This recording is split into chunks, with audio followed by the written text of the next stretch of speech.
and I'll be your host for today. So, as you all are aware, Mera Doc is a 24/7 holistic, tech enabled healthcare delivery platform with family physicians as gatekeepers of the entire healthcare ecosystem. You all might be reading and hearing about cervical cancer a lot these days, and sometimes also wondering which information to trust. Cervical cancer is the second leading cause of cancer deaths among women in India, the reason being lack of effective screening and access to timely treatment, as we all know that.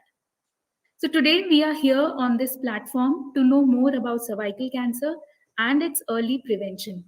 For this, I would also like to thank MedTalks and Dr. KK Agarwal's team for supporting us. In the panel today, we have with us Colonel Dr. Sanjay Kumar Singh, who has specialization in family medicine and is currently the head clinical services at Miradoc.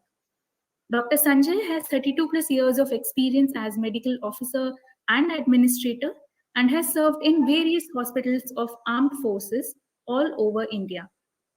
He has also been a pioneer of medical mission in Afghanistan. We also have with us Lieutenant Colonel Dr. Archana Dalela, who has over 22 plus years of experience as family physician. Dr. Archana had also served as former Doctor, Army Medical Corps. So with this, I welcome both the doctors on the panel today. Thank you so much for taking out time and being on the platform for making us understand more about cervical cancer. So Dr. Archana would be making us understand about cervical cancer along with its treatment, while Dr. Sanjay will help us understand the prevention practices. So with this, we start today's webinar. Meanwhile, if anyone has any questions related to today's webinar, you can start sharing those in the chat box section. We will be covering all your questions towards the end of the webinar today. So over to you, Dr. Archana.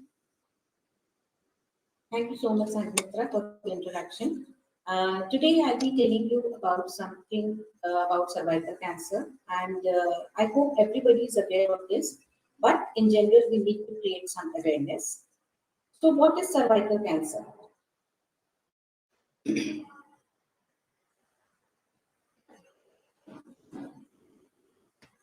Just a minute.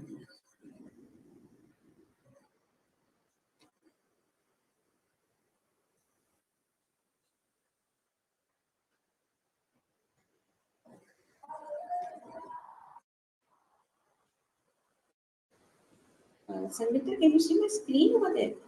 Yes, ma'am. We can see your screen.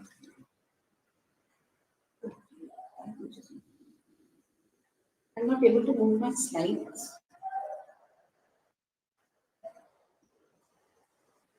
You can select and move it. So initially it was being done.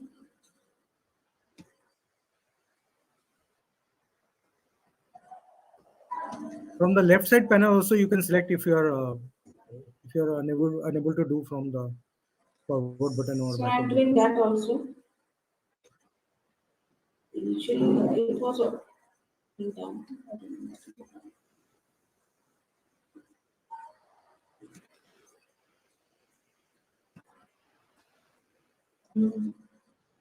Sangeeta, can you take it over from that side? Sure, ma'am. Meanwhile, ma'am, can you try to share your screen again? You can stop presenting now and retry sharing it. Okay, I'll just do it again. Sure. Meanwhile, thank you so much everyone for sharing the answers in the chat box section. I can see 3 people have answered yes, that is true to the statement cervical cancer can often be prevented. And a participant has written that pap smear screening should be done. Let's see what's the exact definition about pap smear and if certainly cervical cancer can be prevented or not. Can we check now, Dr. Archana? Yeah, is it okay now? Yes, it's working fine. It's working now? Okay. Yes. Thank you so much. And I'm really sorry for the inconvenience caused. Let me tell you about the cervical cancer now. Cervical cancer, as we all know, is the second most common cancer among women these days. Approximately every 40 minutes, a woman is diagnosed with cervical cancer. Now, what is cervix? Let me tell you that cervix is an important part of the reproductive system of a woman. Generally, we all know uterus, ovaries, fallopian tubes, cervix, and vagina. These form the reproductive system of a woman. What is actually cervix? Cervix is a tunnel-like organ that joins the lower part of uterus to the vagina. It has several functions. It allows fluids to pass through uterus and vagina. It is the common site of cell changes that indicates cancer. During menstruation, every month when the blood is shed, it passes through uterus, cervix, and then vagina. Cervix also plays an important role in pregnancy. It helps in passing the sperms while intercourse through the cervix into the uterus and from there to the fallopian tubes where the egg formation takes place. It also plays a major role in vaginal delivery. How does the cancer of cells in the cervix begins? Generally, we all know that our body is made up of cells. The cells present on the cervix start growing in an abnormal manner and they lead to the formation of precancerous cells that lead to the formation of cancer. This is the difference showing between a normal healthy cervix and a cervix with cancer. What is the anatomy of a cervix? As I told you, cervix is a muscular organ about an inch long that joins the uterus to the vagina. It is made up of basically four parts. The internal os that joins the lowest part of uterus to the cervix, the endocervical canal which proceeds from the uterus to the end of cervix, the ectocervix and the external os. The external os joins the cervix to the vagina. The cervix is generally made up of two types of cells, the glandular and the squamous cells.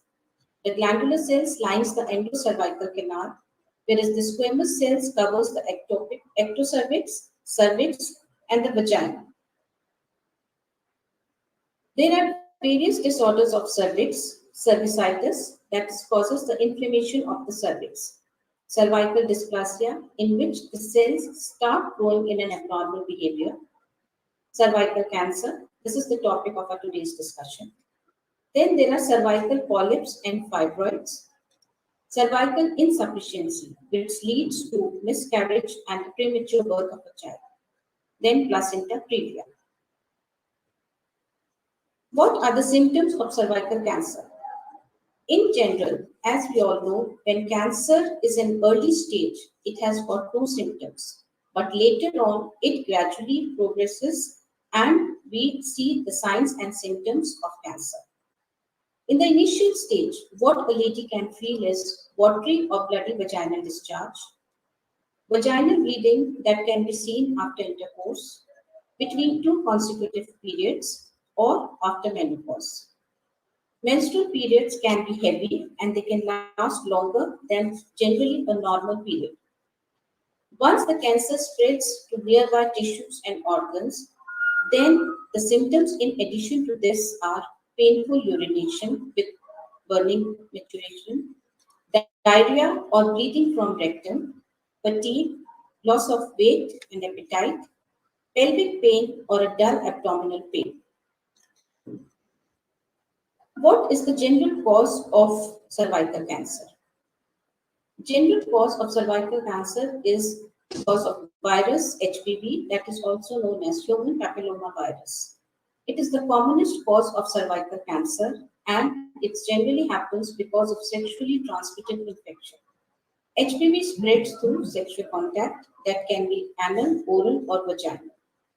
People who are seen to be very sexually active, they often generally have this type of cancer because human papilloma virus, generally in the initial stage, appears and disappears on its own without causing any serious complication. But once the risk factors are there and a person is found to be sexually active, then this virus can cause a lot of infection that progresses and finally lead to cervical cancer. There are few risk factors that are seen to cause cervical cancer. HPV infection that I've already told you, of regular cervical smear test. This should be done like in the form of screening. When there is no screening, the cells at the cervix starts growing in an abnormal way and they can lead to the formation or development of cancer, I should say.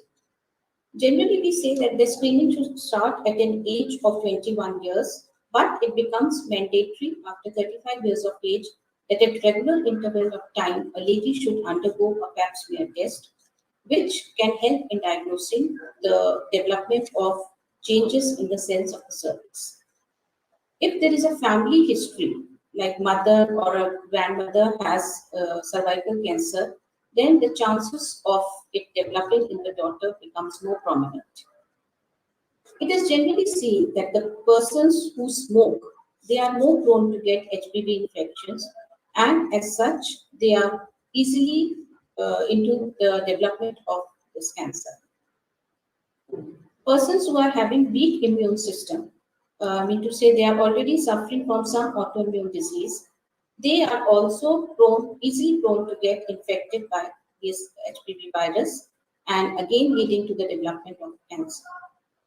Ladies who generally take a lot of birth control pills for a longer period of time, they are easily infected and they can develop cancer. Even women having multiple children or multiple deliveries, I should say, they are easily prone to be a case of cervical cancer. How can we diagnose cervical cancer? Cervical cancer can be diagnosed by three ways. Cervical smear, that is the pap smear. In this, the cells are scraped from the cervix with the help of and they are then observed under the microscope to check for any changes found in it. Cervical biopsy. In cervical biopsy, a small piece of tissue is taken. This is known as punch biopsy, and this tissue is then tested under the microscope for the changes in the cervix. Colposcopy is an instrument with the help known as colposcope, with the help of which doctors find with the changes that are seen in the cervix and the cells are studied under the microscope. These tests helps us in diagnosing the cervical cancer. Now I'm going to tell you about the stages of cervical cancer. There are four stages of cervical cancer. Stage 1, in this the cancer is localized to the cervix only.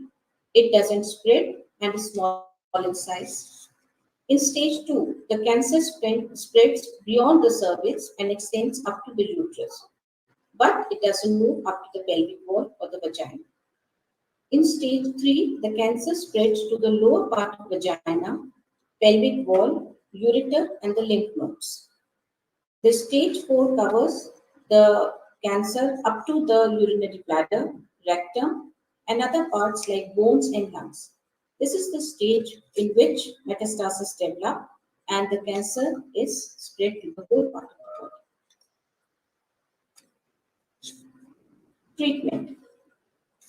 Treatment of cervical cancer is done by radiation, chemotherapy, surgery, targeted therapy, and immunotherapy.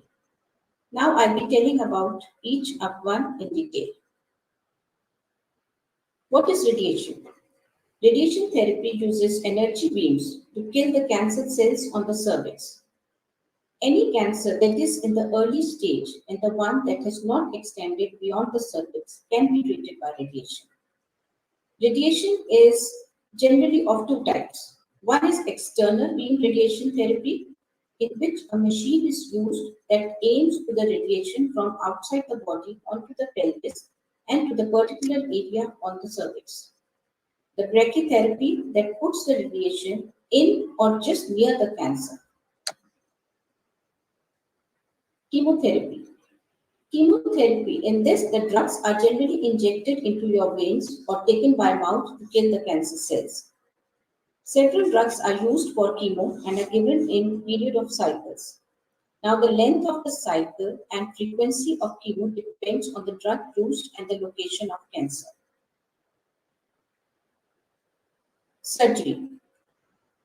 Surgery includes radical tracheotomy. Generally, it depends on which part of the cervix the cancer has spread. In the case of radical tracheotomy, removal of cervix, part of vagina, and the lymph nodes around the pelvis is done. It is excised and the cancer is removed. Total hysterectomy. In this, there is removal of cervix along with the uterus. Treatment also depends in case a lady doesn't want to get pregnant in future. Like in case of total hysterectomy, there is no scope of pregnancy in the later period. Radical hysterectomy. In this, the removal of cervix, some tissue around the cervix, the uterus, and part of the vagina is removed. There is a process called salpingo-oophorectomy. In this, the removal of both fallopian tubes and ovaries are removed since the cancer is seen to be spread upon these areas. As we all can see, total hysterectomy is the removal of complete uterus along with the vagina and fallopian tubes, ovary, cervix. This is subtotal hysterectomy. And in case of the removal of both the ovaries and fallopian tubes, it is known as bilateral salpingo-oophorectomy. There is a procedure called laser surgery. In this also, there is a laser beam that burns off the cancer cells. The cervix is exposed to laser beams and the cells that is undergone abnormal changes are burnt off by this. Cryosurgery, in this, the cancer cells are frozen up. Another process known as cone biopsy. In this, a type of surgery in which a cone-shaped piece of tissue is removed from the cervix. In this case, the healthy tissue is left over and only the exposed or the damaged tissues are removed. This, in general, is the treatment that is generally given for the cervical cancer. And now I would request her to proceed further for prevention part.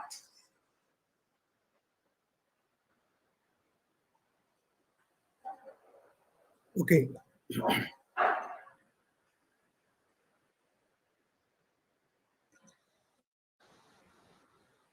Is my screen visible? Not yet, sir. Okay. No, sir. Okay.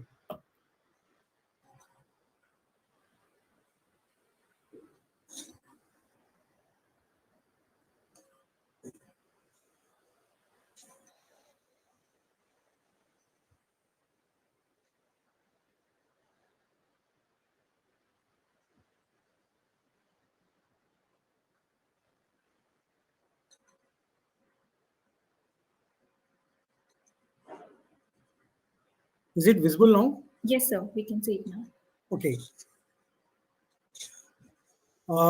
First of all, a very warm welcome to all our listeners who have devoted their valuable time today to listen this valuable topic, which is a topic of concern for the our all loved ones, basically the females, which is our backbone of our home, basically.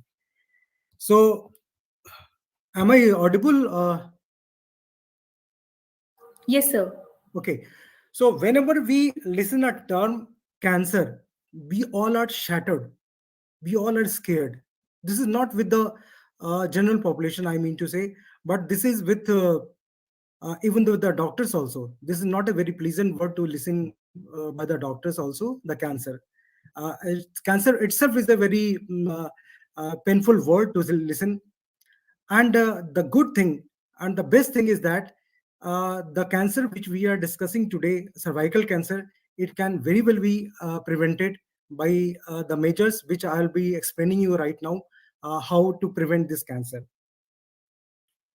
So, if the opportunity is there, if we can uh, save the life of any one person, whether it's a male or female by cancer, we should do it. We should certainly prevent that cancer to anybody.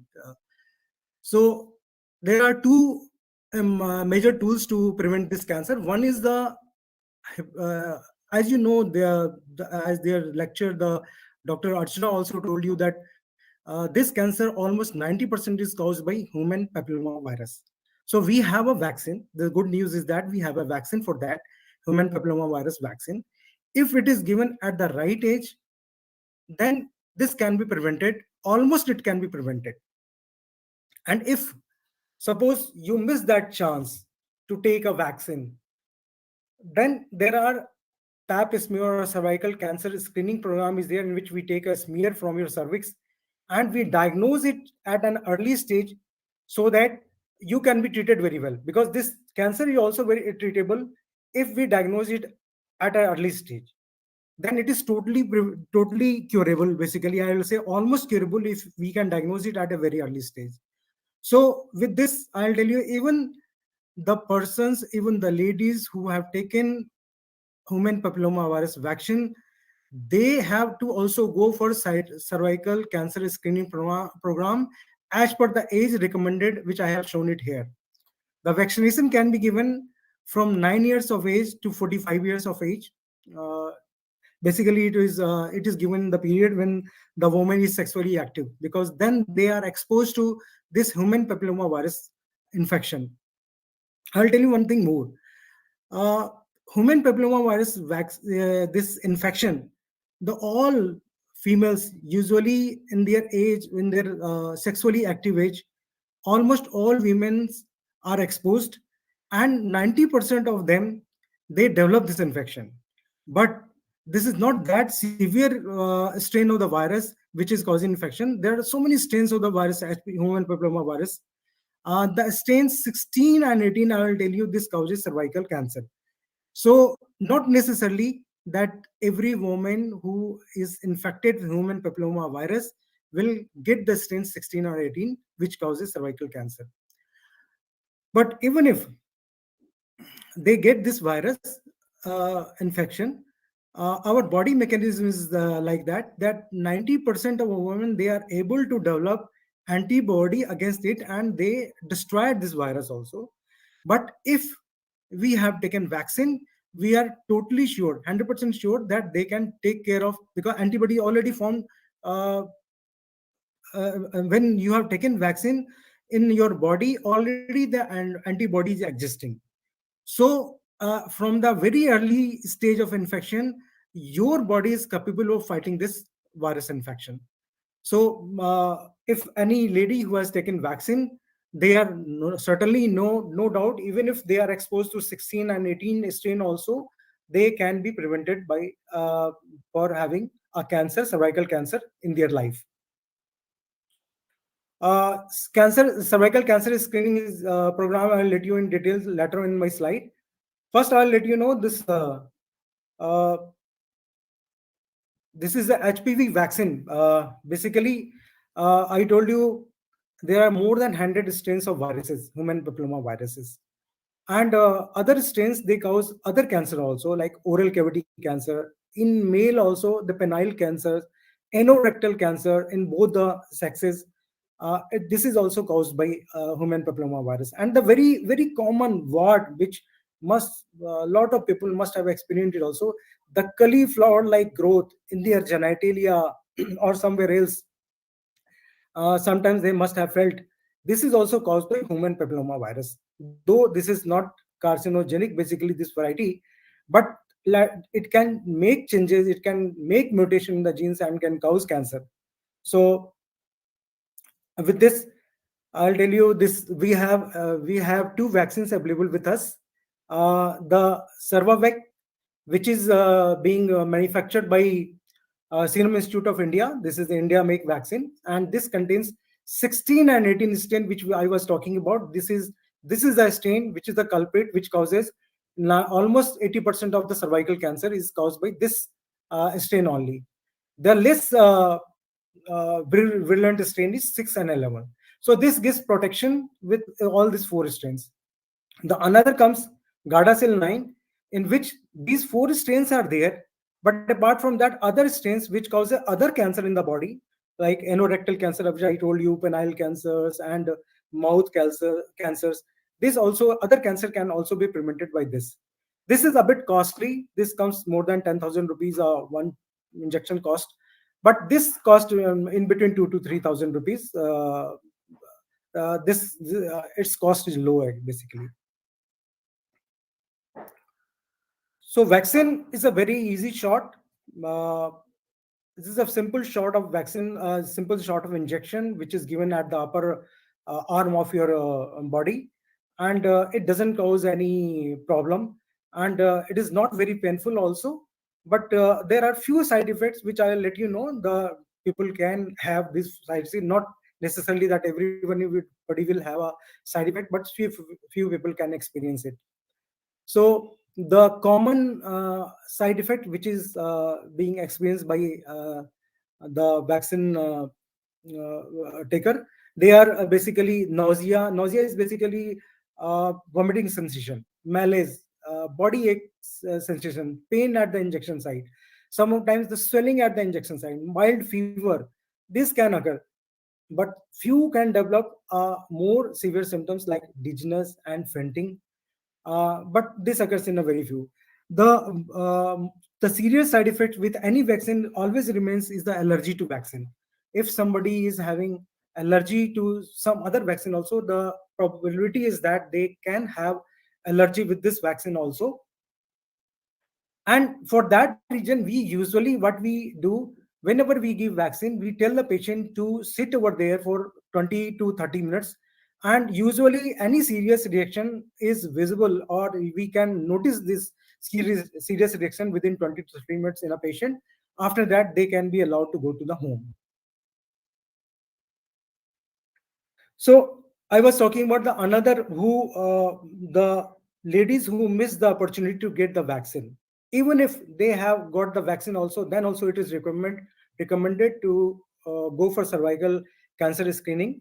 And in this screening, what we do, the this is done at the gynecologist clinic only. And in this, they do the visual inspection of the part. The gynecologist does visual inspection, and they take a smear, pap smear. And how this left hand side, I have shown you the diagram taking the pap smear. So don't go by this. It looks very complicated, but this is very easy process, I can say. This is one of the easy process. We all have experienced in the COVID time. Once we all have given the sample for COVID infection, and you have seen that they use a sample stick in which at the one end there is a cotton end is that, which is being inserted in deep into your nostril or in the mouth to take the sample. In the somewhat similar sample stick is this also, but this doesn't contains that cotton end, but it has a brush at the end, and it is inserted deep into the vagina, the uterus, where the it projects into vagina. The part is called cervix, and from there it is being taken. This sample is being taken, and then we study this sample whether there are changes going on in the cervix or not. Even if you find there is a abnormal reading on pap smear, it doesn't mean that you will have a cancer. So the only thing is that we recommend to go more often for pap smear, but not necessarily that one abnormal finding in pap smear you will develop cancer. You need not to be panic for that, because sometimes the our body fighting system mechanism is there, and they fight against all these nuisance also, and then patient with the own defense mechanism or immunity, they don't develop the cervical cancer. And this pap is smeared from 21 to 30 years. When the lady is sexually active, from 21 to 30 years, they should go on every 3 years for pap smear. And after 30, they should go for 30 to 65. We recommend cervical screening program for female from 30 to 65 years of age. And during that visual inspection and the pap smear is taken. But after 30, we recommend HPV DNA test also. So each HPV DNA test will show whether the your cells are infected with that virulent type of HPV DNA or not, which causes cervical cancer. And if you go for both these tests together, you have to go for screening every 5 years, not on 3 years. But if you go only for pap smear, even after 30, you have to go for come for screening on every 3 years. HPV DNA together with pap smear, lady has to go on every 5 years if everything is all right. But if you have some changes in your pap smear or something in HPV DNA test, then we recommend uh, more frequent visit to gynecologist to give your sample and HPV DNA test and visual inspection of the cervix. Uh, Basically, I will tell you, the Valentine days is coming nearby, and I recommend that everybody should gift this vaccine to their loved ones, whether they are having their wife, girlfriend, sister. They must gift this vaccine this Valentine Day to their loved ones. Basically, thank you so much, and I am open for the questions. Thank you so much, sir, for making us understand about the prevention techniques. And thank you so much, ma'am, for making us understand about in detail about cervical cancer and the treatment options available. Requesting everyone, participants, if you have any questions, you can raise your hands or you can share in the chat box section. आपके अगर कोई भी सवाल है webinar से related, आप अपना hand raise कर सकते हैं, आइकन पे क्लिक करके या चैट में शेयर कर सकते हैं. हमारा पैनल बहुत ही खुश होगा आपके क्वेश्चंस का आंसर करके. We would be really happy to answer your questions. So you can start sharing your questions now. So meanwhile, we also had few questions shared before the webinar. We had few questions. So, ma'am, sir, you being a healthcare practitioner, how often do you see that women nowadays, since there is some improvement in education and awareness about cervical cancer, is there any increase in screening practices nowadays? Are women coming to get screened? Do you see an increase in that? Yes, Sanmitra. I will definitely say a lot of many women they have started getting this vaccine given to their daughters. I've seen so many parents coming and they are starting giving this vaccination. So this shows that how much people have become aware about this. Right, absolutely. And I think We these still need to make awareness in our population, because our most of the population lies in village. The even the education much more is not prevalent and lower socioeconomic group. The lower socioeconomic group is the one which go for multiple pregnancies, and so many things are there, exposure, sexual habits, all this, which contribute to cervical cancer. So I certainly feel there is a requirement to have awareness, because we are having a very large number of cervical cancer patients in our India also. And I'll tell you one scenario also. When I was for the few years I was working with Mohalla Clinic also, and I saw patients coming with mm, complaints which is reflecting toward the cervical cancer. And I'm really happy because in the metro city they have the chance to consult a qualified doctor, and they are when they are contacting us and we are sending on the right time to them, and they are being diagnosed also with the cervical cancer. I have so many cases I have sent in the hospital. They were diagnosed as cervical cancer, but still I will tell you, you know our system is like that. Everybody is not they cannot reach to the health institution. Even the government hospitals are very overloaded, hospitals are overloaded, and the awareness is not there, and they don't even afford to go to the private doctor. Whenever they have some symptoms, they go to quacks, and they go to even pharmacy for the treatment, like I have a loose motion, I have fever, give me some medicines, and I have a backache. They don't know backache is going. The lady with backache, the lady having heavy menses, the lady having bleeding after the act of intercourse. These are all early warning signs of cervical cancer, which has to be dealt with a qualified persons, and we are lacking this thing. So we need to have our awareness, no doubt about it.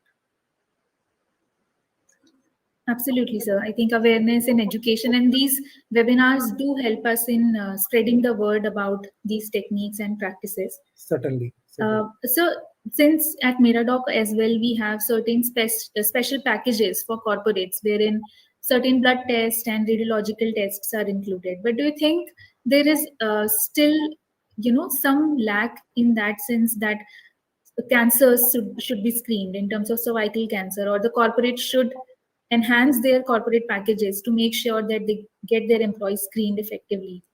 See, I told you we are working in a metro city, and I have seen in Meradoc the corporate approaching to us for investigation. I'm happy that everybody wants that pap smear should be included. They want uh, that awareness is there. Even for the breast cancer awareness, also I'll tell you they are aware. They ask for mammography.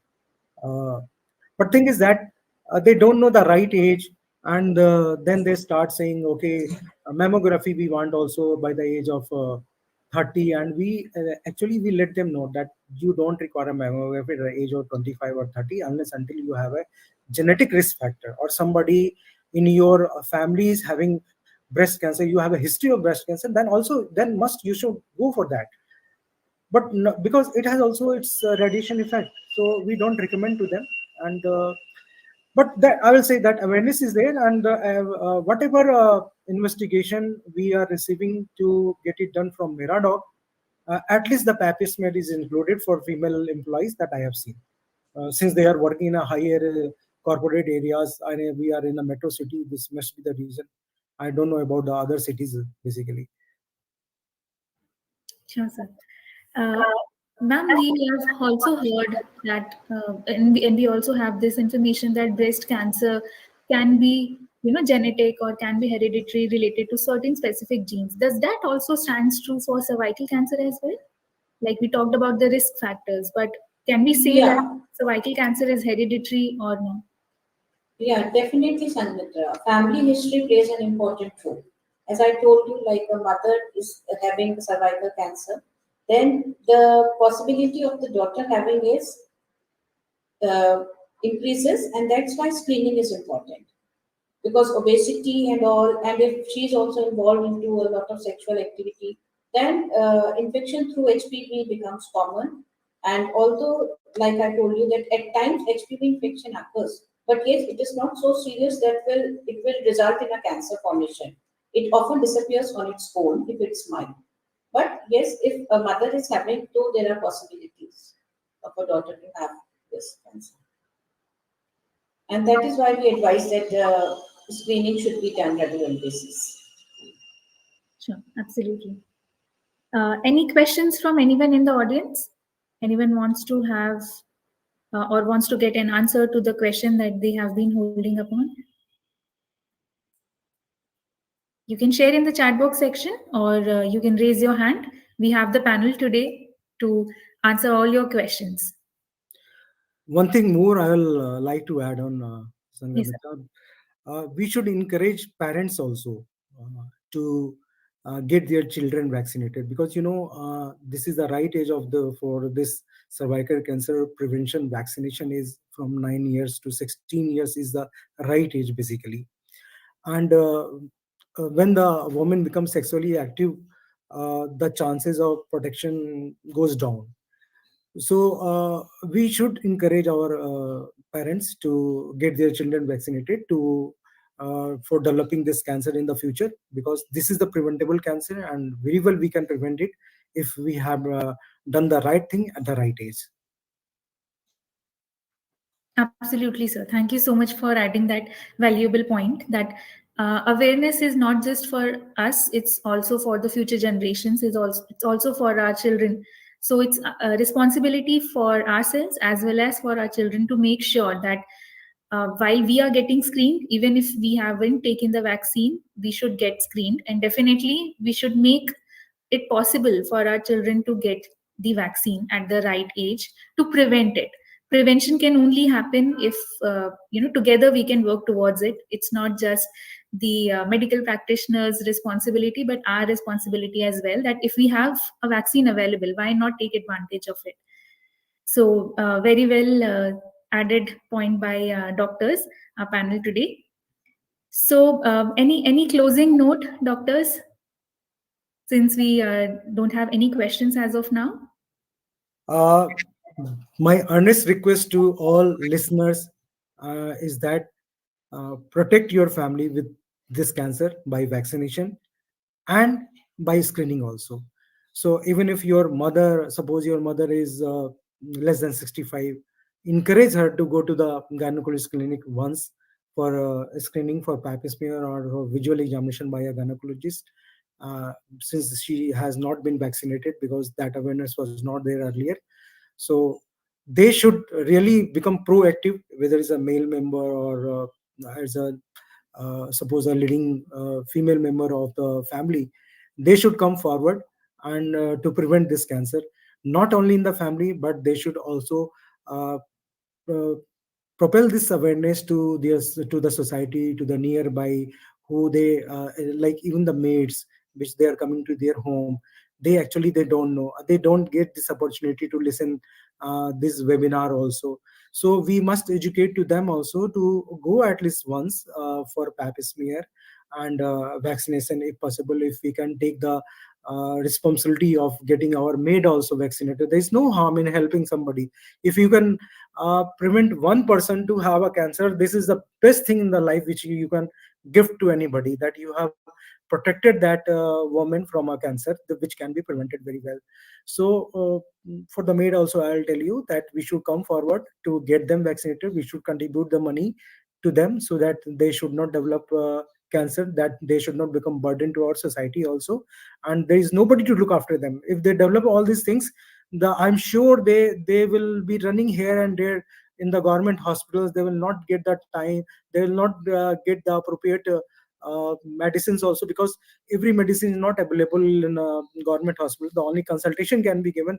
But our population is so poor, they cannot buy the this costly medicine, which the chemotherapy, what Dr. Archana was telling, and the radiotherapy, it is not affordable to them.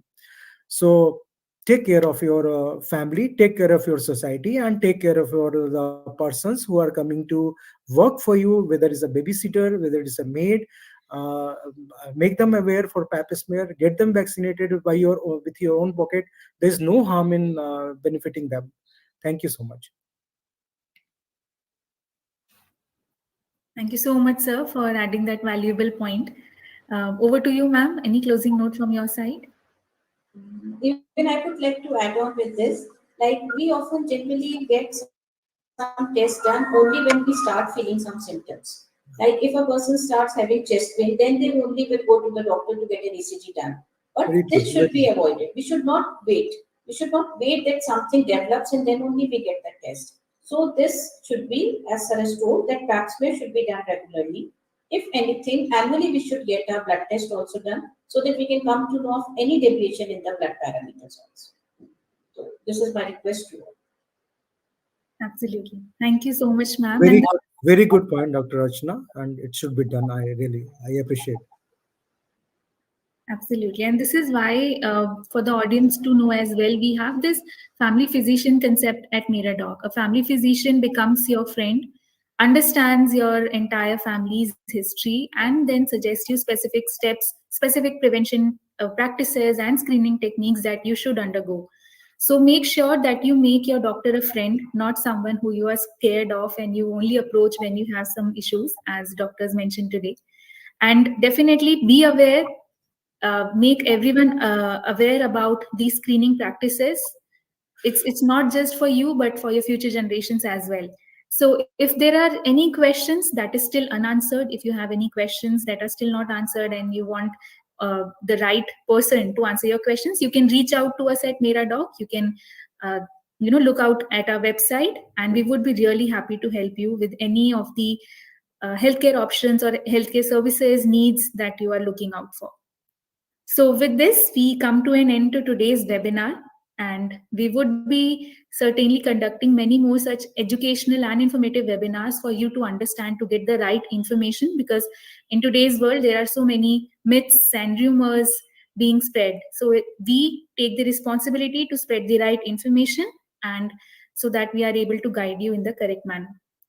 So thank you so much, Dr. Archana. Thank you so much, Dr. Sanjay, for coming on the platform today and talking about cervical cancer, which was the need of the hour. Thank you so much.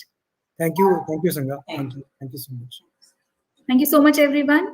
Please keep spreading the word, and we would be certainly making you aware and inform you about the next set of webinars. Thank you.